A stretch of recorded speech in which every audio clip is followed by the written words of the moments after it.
All right, everybody, good morning. Welcome to another segment of Tuesday at 10, our weekly mastermind. Thank you all for taking time out of your busy schedule. Let's go ahead and get started. What do you guys got going on?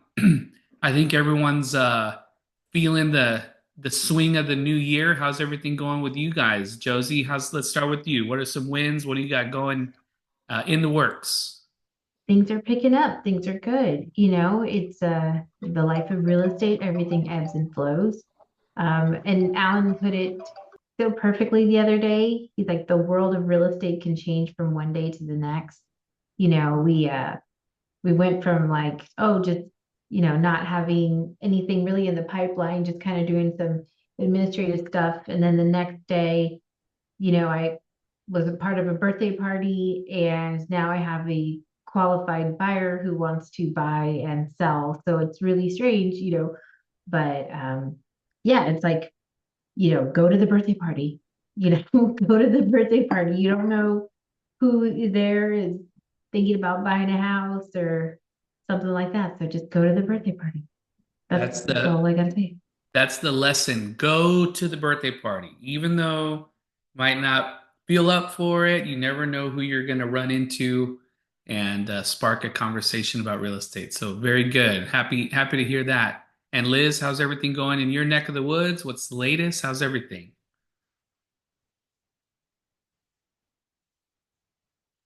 Oh, I think you're on mute, Oh, Liz. I think you're on mute. Sorry about that. Sorry, that was me. Last week was a busy week. I had a client reach out to me for the third time. I've helped them with two previous purchases, and now they are ready to sell. It's up in here right in the heart of Stone Oak. So, you know how Stone Oak is. That's one of the most aggressive places to negotiate, right? But it's good. It's always worked out, and I'm happy to be top of their mind, and they called me and they're ready to go. So we're busy getting photos this week and getting everything squared away, and we're on a roll. A couple of buyers, a couple of other people who we mentioned, like Josie mentioned on the call last week. Um, to sometimes just follow up, sometimes with those people that you kind of said they might be interested, right? I've got a couple of those phone calls. They're not quite ready yet, but it's all about giving them helpful information all along the way that you're trying to help their best interest, right? And they appreciate that. Well, So it's good. it's it's looking good this year. It's about what I can take right now, being busy mom too. so so For it's good. sure. For sure. Well, awesome. Well, I'll have to get with you. I do have some buyers that are relocating their military family and they want to be in Stone Oak. And they're like monitoring the Stone Oak area daily and they're looking for new listings. And so let me know. Hope, maybe we can collaborate on this one depending on the price point and stuff like that. The people that I'm working with are strong buyers.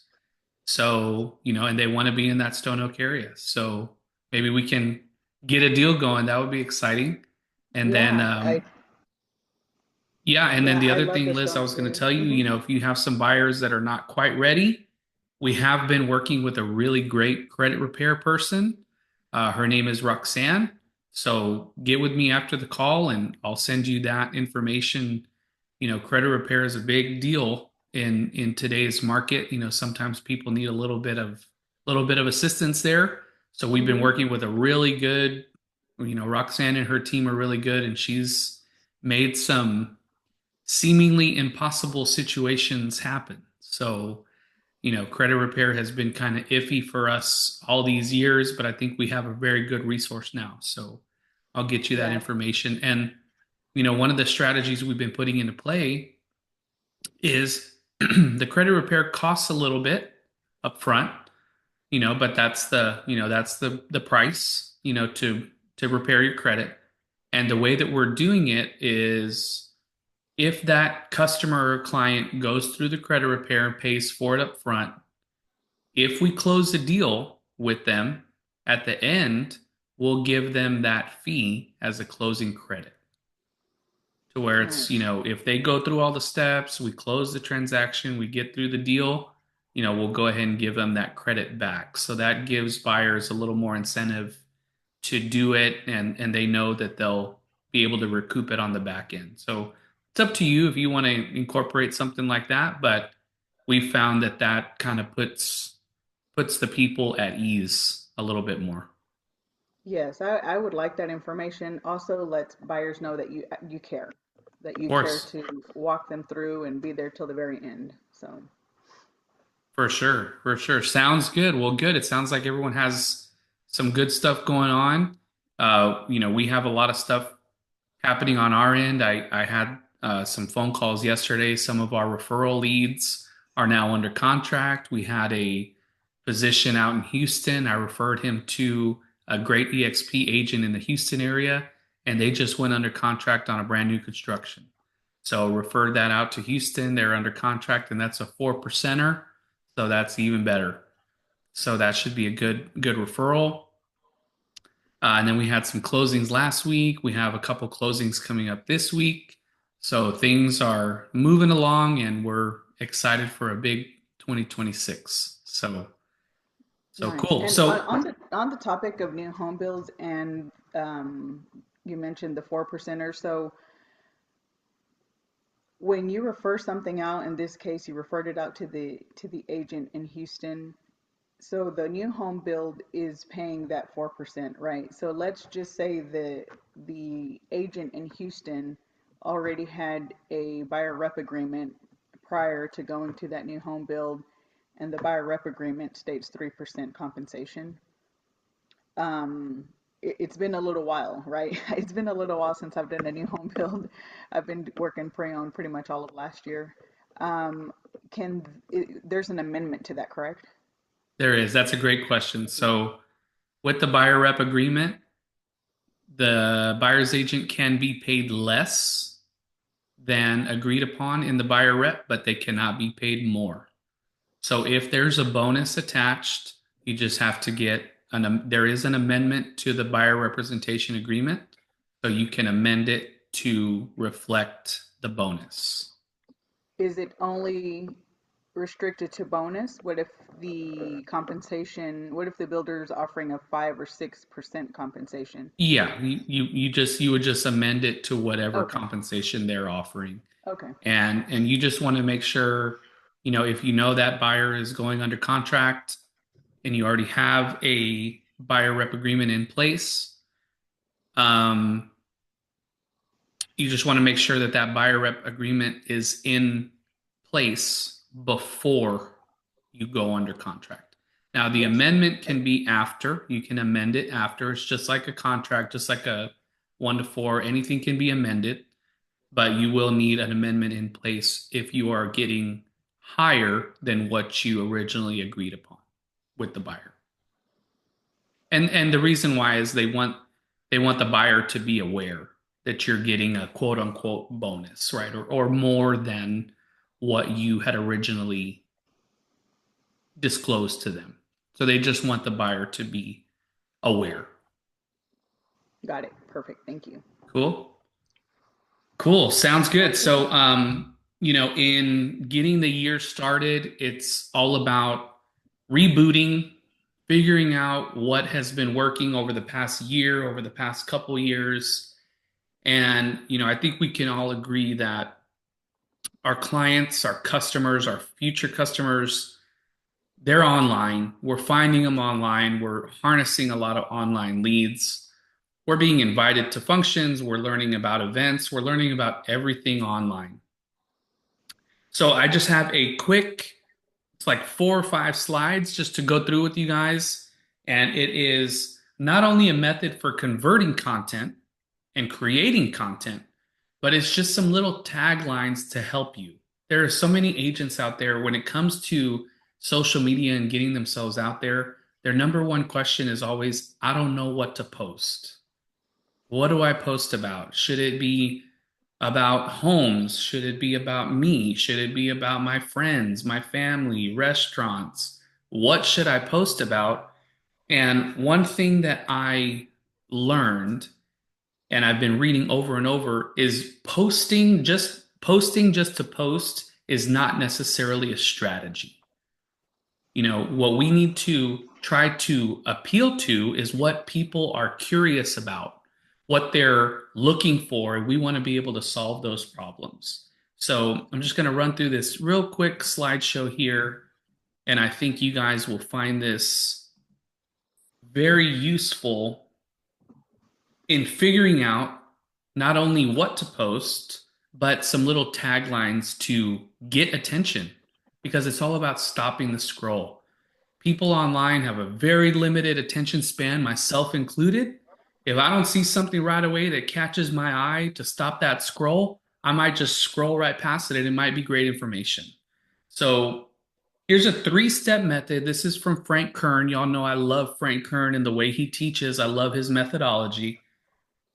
What I love the most about him is it's so simple that it's hard. And I love those things. Those are those complex paradigms, right? It's so simple that it's hard to do. So we want to try to break it down, make it even easier. So 3-step method for converting content. Find out what your customer wants. We're talking about real estate. So what do people want? What do I need to buy a house? What are the steps? What are the credit requirements? What is the contract to close process? Whatever it is that you want to appeal to, find out what they want. Find out the 3 main things they need to do in order to get what they want.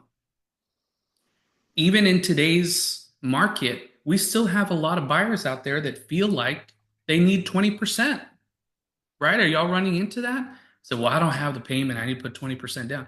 You don't need 20% down. So there's a lot of those kind of myths out there that we can debunk that will make us a point of authority, will give us that edge on the competition. And then create the content that actually helps them do these 3 main things. It's so easy that it's hard. That's what our content strategy should revolve around. So, how do you create that content? You can look on YouTube, look on Facebook, look on Instagram, look on TikTok, find those videos that have worked and performed really well. Tons of views, tons of activity, tons of comments.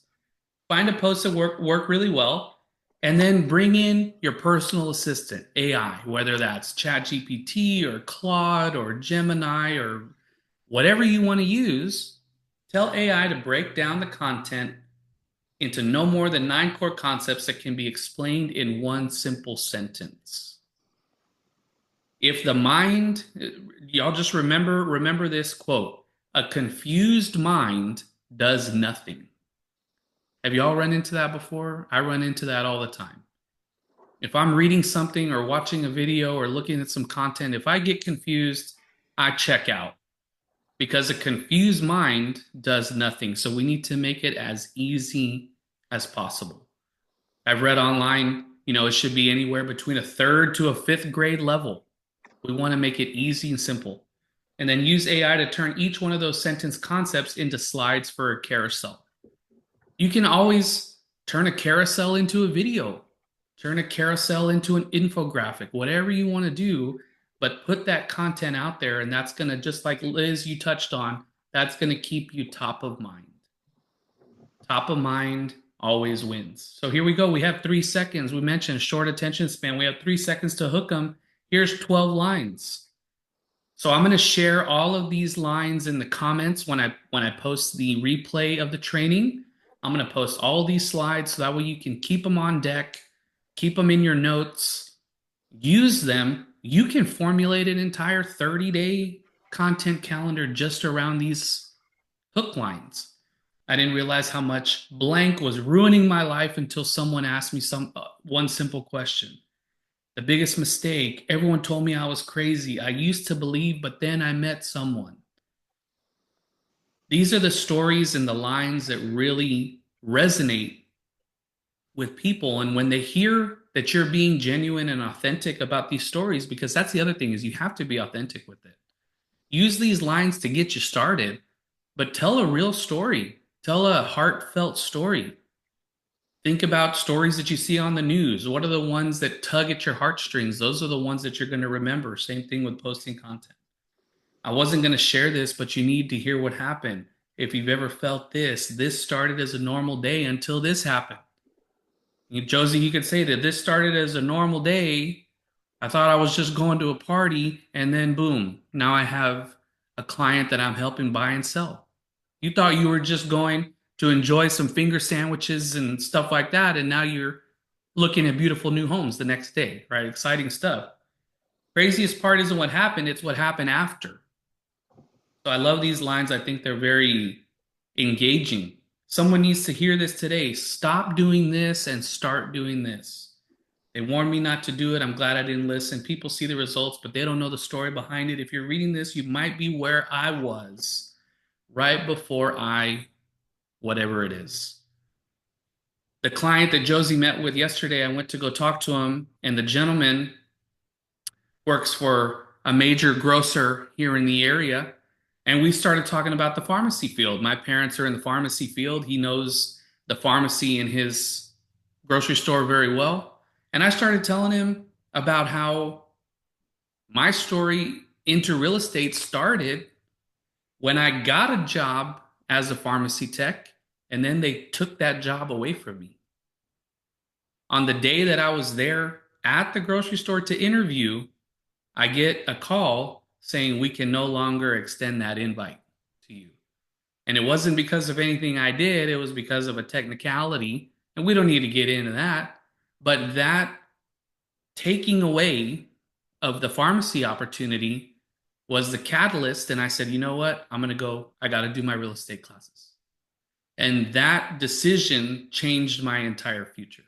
So, all these little things, like, even just reading this prompt, it made me remember that. So, use these prompts to help you spur your memory, get things back to the forefront, and then put that content out there.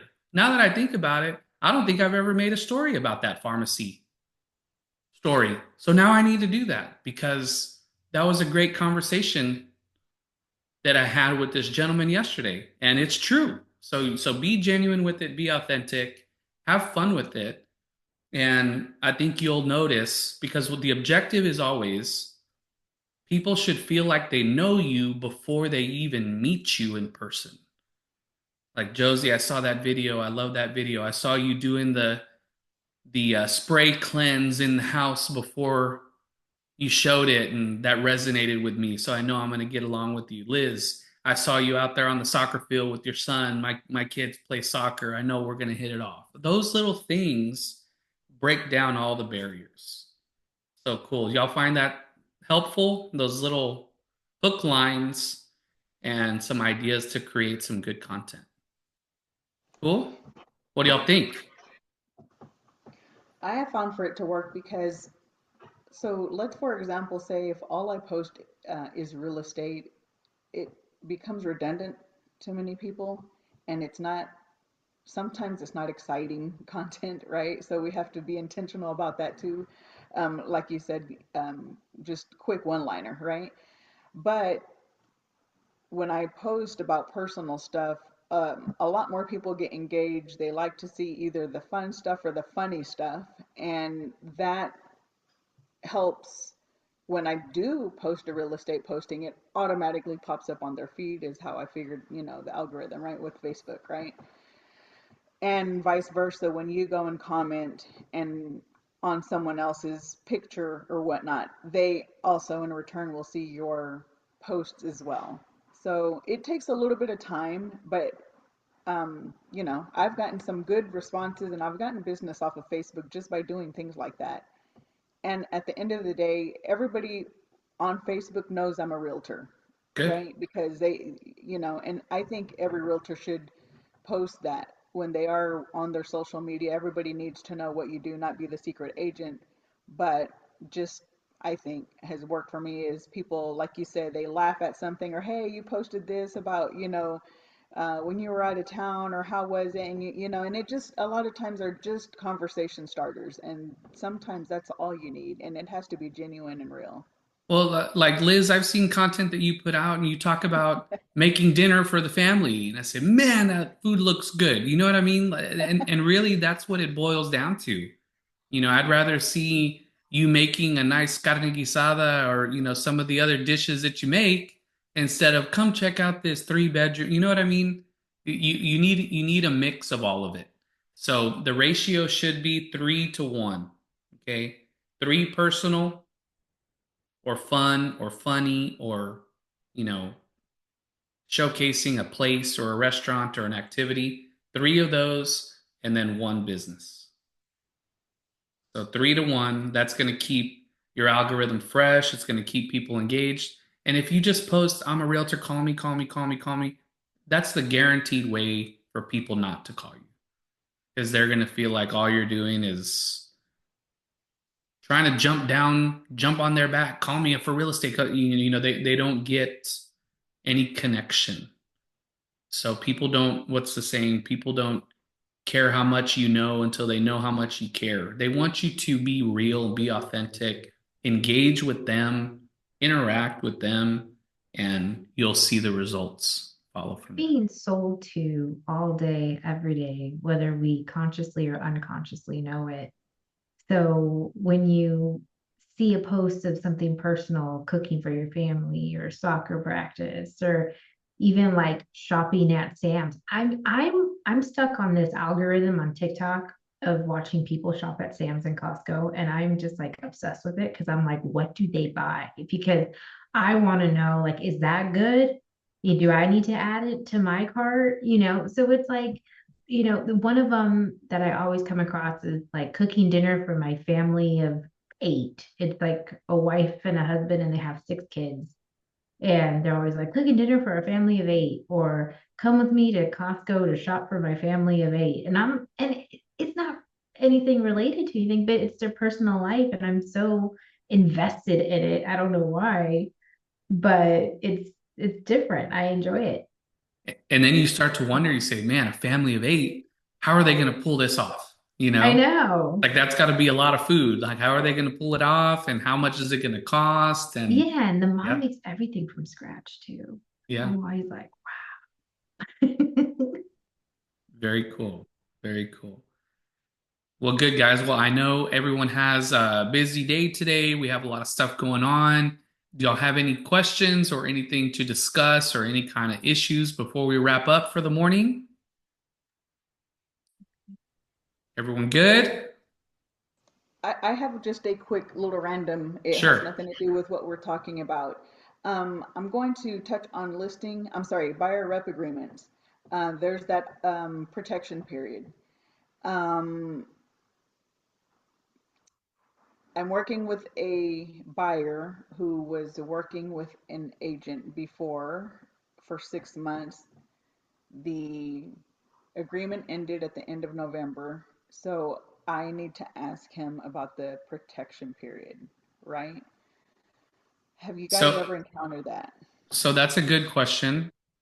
What I would recommend and the way that I've always been trained on it from mentors and broker associates is that a buyer rep agreement is fairly simple to get out of.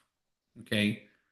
What I would recommend, because as long as you have a mutual agreement between the customer or the client, whatever your uh, agency relationship is with them, as long as you have a mutual agreement to terminate the agency relationship, to terminate the buyer rep agreement, then it can be, null and void. But you do need some communication in writing from the customer or client terminating that relationship.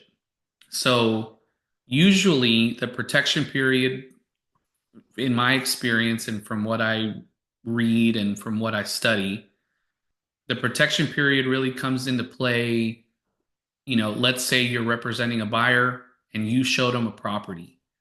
Your buyer rep agreement lapses and they go back and put in an offer and get that property that you showed them under contract. Okay. In that instance, you were the procuring cause. You showed them the property. Therefore, you should be entitled to compensation. The other time is when you're dealing with new construction, your buyer agreement lapses, and they end up going under contract for a new build. In that case, you can try to communicate with the builder, let them know that you had an agency relationship with them previously and you were working with them as their agent and you have them under a buyer rep agreement. Now, you might run into some pushback from the builder with that because if you're not technically the procuring cause, the builder might not deem that worthy of buyer agent compensation. And I have run into that before. Now, if you're stepping in as the buyer's agent, what I would recommend you telling that customer or client is to please text that previous agent and let them know that they are no longer utilizing their services as an agent and that they're going to move forward with another agent. Make it very, very clear in writing, in an email or a text message with that customer, you know, discontinuing the relationship with that agent. And that will protect you from that agent trying to come back and saying that was my client. And as long as it's dated before you get something under contract and all that other kind of stuff. So that's what I would recommend just to CYA, right? Cover yourself. That's what I would recommend because you don't want it coming out in the woodwork and then the brokers get involved and because that doesn't make it a pleasant experience for the customer either when they're being kind of fought over, you know what I mean? So have them make it clear, if they express interest in wanting to work with you and not that previous agent, just have them ask them nicely, politely, if you would please just let them know that they'll be moving forward with another agent. Cool. Cool. And that's a bit of an uncomfortable conversation too, but it beats the alternative of getting that phone call, which I have gotten those phone calls, and those are worse. You say, "Hey, I just saw or I just heard that you got a property under contract. That was my client," and those are not good conversations either because then you need to decide if you want to step into the ring and fight over it or not. So, so yeah, that's what I would recommend. Thank you. Cool. And if that protection period lapses, then you're in the clear. So if you're not under contract yet, if it's a 30-day protection period, if you have another week or week and a half or 2 weeks, and if the buyer's not super ready to fire on a property, maybe the time will just lapse and that will take care of it. So, just kind of see what the best course of action is. You always want to kind of try to go with the path of least resistance. Don't make them do something if it's not necessary. Sound good? Good. All right, guys. Well, thank you all for tuning in. Thank you all for taking the time. I'm going to post those slides with those lines. That way y'all can use them. Put out some content. Always remember when you're out there in the field, how can I share this? How can I use this as a piece of content? And get out there and go sell something. Sound good, guys? All right. Y'all have a good afternoon, and we will see y'all next week for Tuesday at 10. Y'all take care, guys. Thank y'all. Thank you.